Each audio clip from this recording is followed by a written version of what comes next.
Why do we turn inward when a statement about life is made?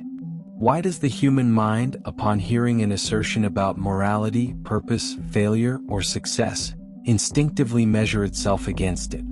This is not a passive act.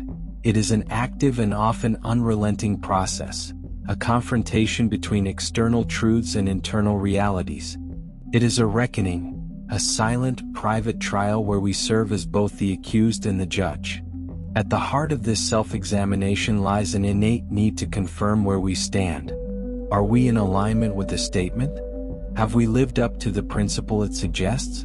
Or have we faltered, veered off course, failed to meet the unspoken criteria of what is right? This internal dialogue occurs in countless situations.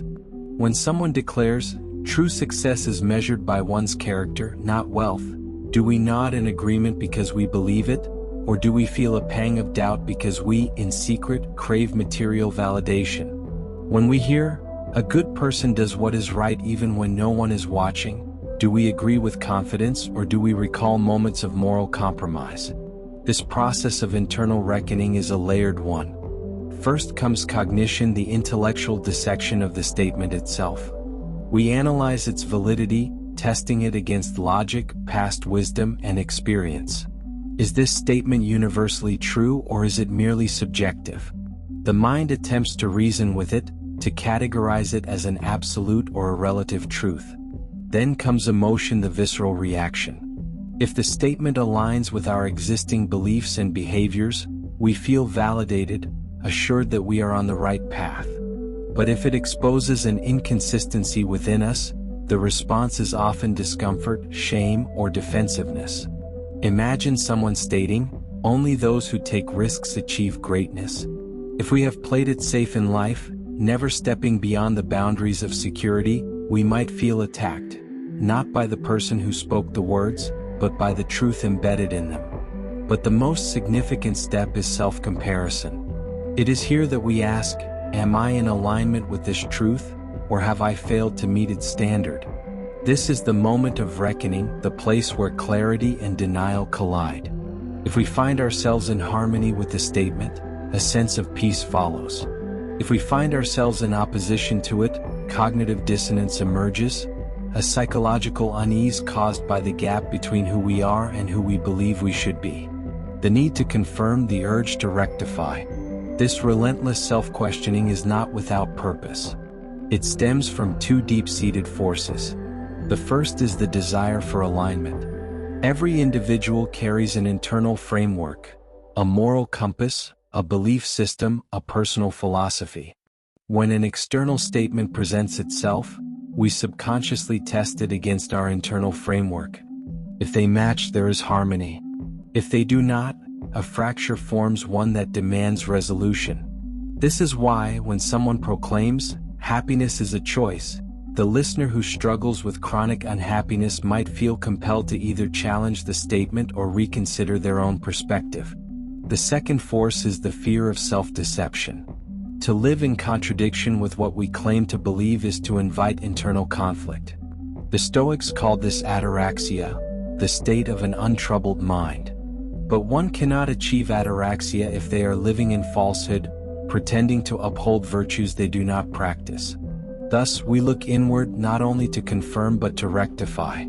If we find ourselves lacking, we seek ways to bridge the gap between our values and our actions.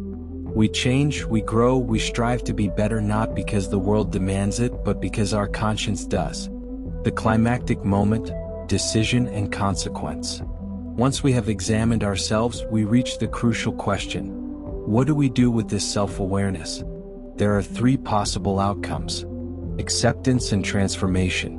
The individual recognizes a misalignment and chooses to change.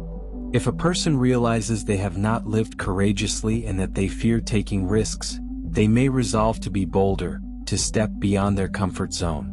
This is the highest calling of self-reflection, not just to see but to evolve. Rejection and stagnation.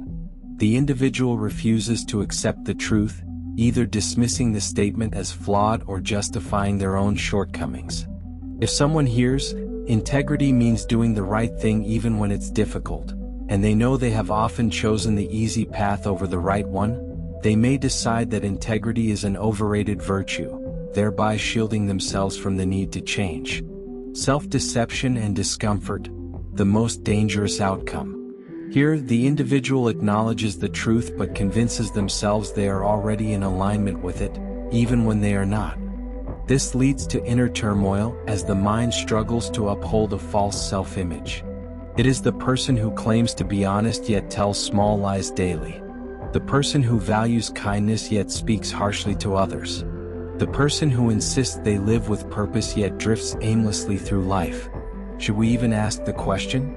But there is another question, perhaps a more unsettling one. Is this self-examination even necessary?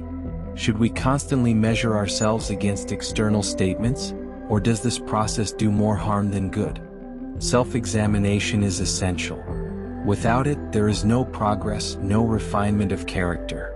To ignore the internal reckoning is to live in stagnation. Reflection must lead to action.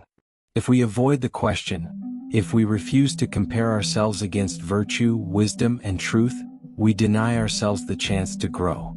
Yet, excessive self-questioning can become a prison. The mind, if left unchecked, can fall into a cycle of endless doubt, constantly measuring, constantly finding itself lacking. The goal is not to torment oneself with unattainable perfection, but to seek balance. To look within but not to become lost there. To measure but not to despair. To correct but not to condemn. The highest virtue is not comfort but clarity. It is better to know one is failing and strive for betterment than to live in blind self-acceptance. Every external truth is a mirror. Every statement made about life offers us an opportunity to see, to measure, to change, and ultimately, to transcend.